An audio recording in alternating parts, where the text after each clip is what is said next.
Hello friends, welcome to KHR rocking updates. తెలంగాణలో సంక్రాంతి సెలవులని ఎప్పటి నుంచి ఎప్పటి వరకు ఉంటాయో ఈ వీడియోలో తెలుసుకుందాం. అంతకంటే ముందు ఛానల్ని సబ్స్క్రైబ్ చేసుకోకపోతే దయచేసి ఛానల్ని సబ్స్క్రైబ్ చేసుకోండి. మీ యొక్క సపోర్ట్ ఉంటే ఎలాంటి వీడియోస్ నేను ఇంకా చేయగలుగుతాను. చాలామంది వీడియోని చూస్తున్నారు కానీ సబ్స్క్రైబ్ చేసుకోవట్లేదు. మీ యొక్క సపోర్ట్ ఉంటేనే ఎలాంటి వీడియోస్ చేయగలుగును. సో ఇంకా ఆలస్యం చేయకుండా వీడియోలో కదా వెళ్ళిపోదాం.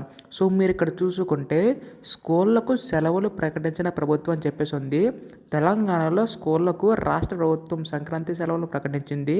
జనవరి 12 నుంచి 17 వరకు సెలవులు ఉంటాయని తెలిపింది. మిషనరీ స్కూల్కి మినహా అన్ని స్కూళ్ళకి సెలవులు వర్తిస్తాయని పేర్కొంది. కాగా జనవరి 13 రెండో శనివారం కాగా 14 భోగి, 15 సంక్రాంతి, 16 కనుమ పండుగలు ఉన్నాయి. సో ఇక్కడ చూసుకుంటే మనకి తెలంగాణలో జనవరి 12 నుంచి 17 వరకు కూడా సెలవులు అయితే ఉంటాయన్నమాట.